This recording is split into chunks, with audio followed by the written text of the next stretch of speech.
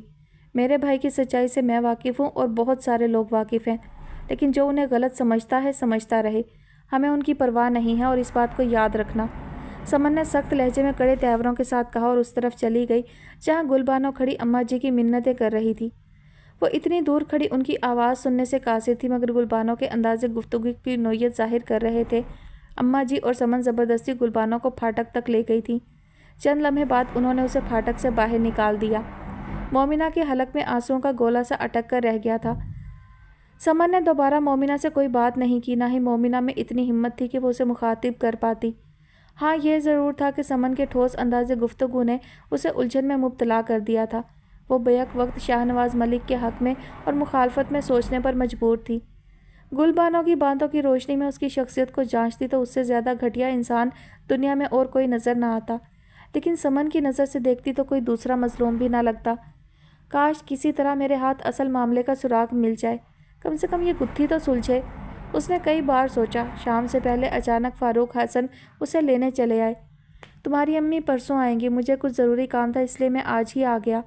وہ اسے اسی وقت اپنے ساتھ لے جانا چاہتے تھے، مگر اماں جی نے روک دیا۔ انہوں نے کہا وہ رات تک خود اسے گھر چھوڑ جائیں گی۔ البتہ فاروق حسن کھانا کھا کر رخصت ہوئے۔ مومنہ بھی ان کے ساتھ ہی جانا چاہتی تھی کہ سمن کا رویہ اسے بہت تکلیف پہنچا رہا تھا، مگر اماں جی کے اصرار پر اسے رات تک ٹھہرنا پڑا۔ کیسی با حوصلہ لڑکی ہے یہ گل بانو، اتنی بہادری سے منہ اٹھا کر چلی آئی جیسے یہاں سب تو اس کی پذیرائی کے لیے تیار بیٹھے ہوں گے۔ سب مہمان رخصت ہو چکے تھے اور باورچی خانے میں رات کی نشست کے لیے ادرک کا قہوہ تیار کیا جانے لگا۔ تب نجف بھابی نے حیرانی سے گل بانو کی بہادری کو خراج تحسین پیش کر ڈالا۔ کم سے کم اسے اتنا تو سوچنا چاہیے تھا کہ یہاں کوئی اسے عزت و احترام سے نہیں بٹھائے گا۔ اس میں سوچنے سمجھنے کی صلاحیت ہوتی تو کیا نوبت یہاں تک پہنچتی؟ بیلا آپا نے قطع کلامی کی، پھر بیزاری سے بولی، اچھا اب اس موضوع کو چھوڑ دو، کوئی اور بات کرو، ہم یہاں گل بانو کو ڈسکس نہیں کرنے بیٹھے۔ لیکن ہمیں اسے ڈسکس کرنا چاہیے۔ آج جو تماشا وہ یہاں لگانے آئی تھی اس کا اصل مقصد یہی تھا کہ اسے موضوع گفتگو بنایا جائے۔ سمن فریج کھولتے ہوئے ایک دم پھٹ پڑنے کے انداز میں بولی، اب تک وہ جو بھی کرتی رہی ہے اس کا صرف یہی مقصد ہوتا ہے۔ کچھ لوگوں کو عادت ہوتی ہے موضوع گفتگو بننے کے لیے اپنے وقار کی پرواہ بھی نہیں کرتے۔ اس نے فریج سے ٹھنڈے پانی کی بوتل نکالی اور منہ سے لگا لی۔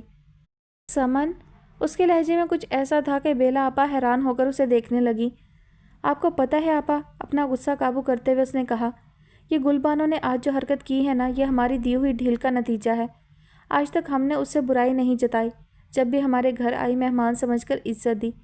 اب لوگ سمجھتے ہیں وہ سچی ہے اور مظلوم تھی، جبکہ غلطی سراسر شاہ نواز بھائی کی تھی۔ حالانکہ ہونا تو یہ چاہیے تھا کہ جس طرح وہ اپنی مظلومیت کے قصے ہر ایک کو سناتی رہی، ہم شاہ نواز بھائی کی غیر موجودگی میں ان کا دفاع کرتے، تاکہ لوگوں کو ان پر انگلی اٹھانے کا موقع ہی نہ ملتا۔ اگر ہم بھی وہی کرتے جو گل بانو کرتی رہی ہے تو کیا فرق رہ جاتا اس میں اور ہم میں؟ بیلا آپا تحمل سے بولی، ہم نے خاموش رہ کر اپنے ماں باپ کی تربیت نبھائی ہے اور گل بانو نے اپنے ماں باپ کی، مگر میں اماں جی سے 100% متفق ہوں۔ کسی کی بیٹی پر انگلی نہیں اٹھانا چاہیے، خواہ اس کے کردار میں کتنا ہی جھول کیوں نہ ہو۔ اب یہی دیکھ لو، ہم نے کبھی شاہ نواز کی صفائی کسی کو نہیں دی، مگر گاؤں کا ہر فرد جانتا ہے وہ حق پر تھا۔ آپ غلط فہمی کا شکار ہیں آپا۔ مومنہ ابھی آئی تھی، سمن نے تیکھی نظروں سے اسے دیکھتے ہوئے کہا۔ کچھ لوگ تو ابھی تک گل بانو کی باتوں پر آنکھیں اور کان بند کر کے یقین کرتے ہیں، کبھی نہ کبھی انہیں بھی حقیقت کا علم ہو جائے گا۔ تم کیوں اپنا خون چلاتی ہو؟ ہمارا بھائی واپس آ گیا، یہی بہت ہے۔ ارے مومنہ، وہاں کیوں کھڑی ہو، اندر آ جاؤ۔ ان کی نظر ابھی اس پر پڑی تھی۔ نہیں آپا، میں گھر جا رہی ہوں، بس آپ لوگوں کو اللہ حافظ کہنے آئی تھی، اس نے متوازن لہجے میں کہا۔ ارے ابھی کیوں جا رہی ہو، صبح چلی جانا، رات میں دیر تک باتیں کریں گے۔ انہوں نے گویا لالچ دیا تھا۔ ابا گھر میں اکیلے ہیں بیلا آپا، انہیں چائے پانی کا پوچھنا ہے اور بستر بھی لگانا ہے، اس لیے ابھی جانا ضروری ہے۔ اچھا، اللہ حافظ۔ اور ہاں، وہ سب پر الوداعی نظر ڈالتے ہوئے رکی، اماں جی کہہ رہی ہیں مردوں کے لیے قہوہ تایا جی کے کمرے میں بھجوا دیں۔ اس نے پیغام دیا اور واپس پلٹ گئی۔ شاہ نواز، تم نے شادی کر لی؟ نجف بھابی نے قہوہ کی پیالی اسے پکڑاتے ہوئے پوچھا۔ نہیں بھابی، اس نے احتیاط سے پیالی پکڑی، زندگی میں اور اتنے کام تھے کہ اس کام کے لیے فرصت ہی نہیں ملی۔ یہ تو تم نے بہت ہی اچھا کیا، بھابی خوشی سے بولی۔ اب سب سے پہلے اس کام کے لیے فرصت نکالو، اگر کوئی پسند کر چکے ہو تو ہمیں اس کا نام بتا دو، ورنہ میں تمہارے لیے اچھی سی لڑکی تلاش کرنے کی مہم پر نکل پڑتی ہوں۔